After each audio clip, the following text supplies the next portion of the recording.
तो हेलो दोस्तों, जैसा कि पता है कल क्लास 10th का सीबीएसई बोर्ड का सोशल स्टडीज़ का पेपर है।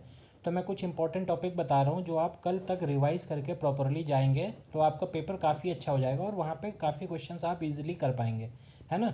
तो सबसे पहले बात करते हैं हिस्ट्री की। हिस्ट्री में चैप्टर 1 से आपको कवर करना है न्यू कंजर्वेटिज्म आफ्टर 1815 वाला टॉपिक करना है।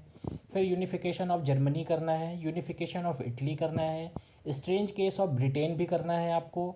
फिर चैप्टर 1 से ही रिवोल्यूशन ऑफ लिबरल्स करना है। उसी चैप्टर का लास्ट एंड में है नेशनलिज्म एंड इम्पीरियलिज्म। ठीक है, इसको कवर करना है। चैप्टर 1 के इतने टॉपिक आपको हर हाल में करके ही जाना है, मतलब इन टॉपिक को छोड़ के मत जाइएगा। फिर आते हैं चैप्टर 2 पे। चैप्टर 2 में अगर बात करें तो सबसे पहले आपको तैयार रखना है रॉलेट एक्ट को तैयार रखना है। फिर सीडीएम है, सिविल डिसोबीडियंस मूवमेंट है आपका। फिर एनसीएम है, नॉन कॉपरेशन मूवमेंट्स है, और इनके लिमिटेशन भी पढ़ के जानी है। लिमिटेशन मतलब जो limitation of civil disobedience movement है ना, उसको जरूर करके जाइएगा। फिर इसी चैप्टर का कंक्लूजन पढ़ लीजिएगा, जो लास्ट में ना एक पेज में दिया हुआ है कंक्लूजन, उसको पूरा कर लीजिएगा। फिर चैप्टर 3 जो है ग्लोबलाइजेशन वाला हिस्ट्री का, इसके स्टार्टिंग के 2 पेज आ रहे हैं, 2 पेज पूरे पढ़ के जाइएगा आप, क्योंकि बहुत ज़्यादा है नहीं उसमें कंटेंट, आराम से पढ़ सकते हैं। फिर आते हैं प्रिंट कल्चर पे। प्रिंट कल्चर में आपको क्या पढ़ना है, कौन सा topic, print reduction and its impact. ठीक है। फिर उसके बाद पढ़ना है print culture and French revolution पढ़ना है। फिर India and world of print पढ़ना है। Religious reform and public debate करनी है आपको। Print censorship. तो प्रिंट कल्चर से इतने टॉपिक आपको करने हैं, बस हिस्ट्री में इतना ही करना है आपको। इंपॉर्टेंट टॉपिक बता रहा हूँ ये, बाकी आप रिवाइज कर रहे हैं तो पूरा करिए, कोई दिक्कत नहीं, बट ये वो टॉपिक हैं जो मोस्ट इंपॉर्टेंट टॉपिक हैं। ठीक है। फिर ज्योग्राफी में अगर आए तो चैप्टर 4, 5, 6 ये मोस्ट इंपॉर्टेंट चैप्टर हैं, इनको आपको करके ही जाना है, हर हाल में करना है। 4, 5, 6 ये 3 चैप्टर अच्छे से करके जाइएगा, इससे क्वेश्चन आपको मिलेगा ही मिलेगा, हर हाल में मिलेगा। फिर आते हैं सिविक्स में।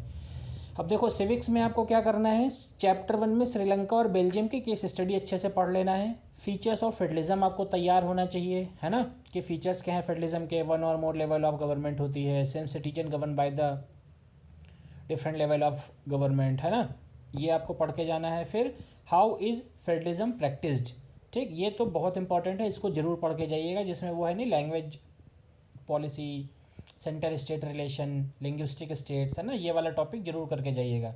फिर gender religion and caste, page number 36, 37, 33, ठीक है, ये चैप्टर करके जाना है। इसी में टॉपिक है caste in politics, politics in caste, ये वाला अच्छे से करना है। नेसेसिटी ऑफ पॉलिटिकल पार्टीज़, इसको ज़रूर से ज़रूर करना है, नेसेसिटी क्यों है। फिर क्राइटेरिया आपको तैयार करना है स्टेट पार्टी, नेशनल पार्टी के। फिर चैलेंजेस क्या है पॉलिटिकल पार्टी के, ये इसको अच्छे से करना है। फिर पॉलिटिकल पार्टी में रिफॉर्म कैसे आ सकता है, ये वाला टॉपिक अच्छे से करना है। ठीक। फिर एक और टॉपिक है अकाउंटेबल, लेजिटिमेट, रिस्पॉन्सिव, ये वाला टॉपिक अच्छे से करना है। फीचर्स ऑफ डेमोक्रेसी को अच्छे से तैयार रखना है।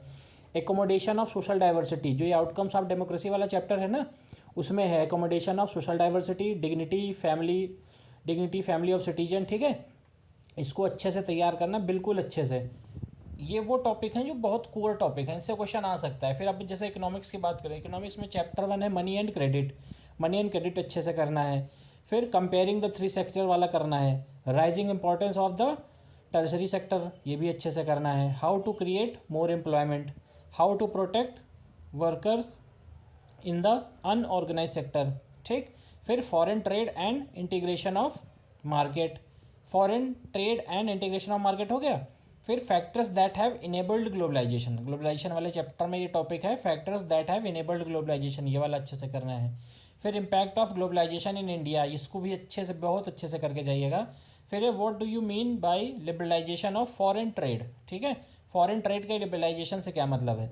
तो ये सारे टॉपिक हैं जो आपको करके ही जाने हैं सारी बुक में, और अभी आपके पास टाइम है, कल तक का टाइम है, इतने टॉपिक तो आपको हर हाल में करना ही करना है, कैसे भी करके इनको, मतलब आप स्किप नहीं कर सकते हैं, और अच्छे से करिएगा ये टॉपिक। वीडियो काफ़ी शॉर्ट बनाया है, बस टॉपिक बताने थे मुझे कि ये जल्दी जल्दी टॉपिक आप रिवाइज कर लें शाम तक, जिससे आपका ये ख़त्म हो जाए।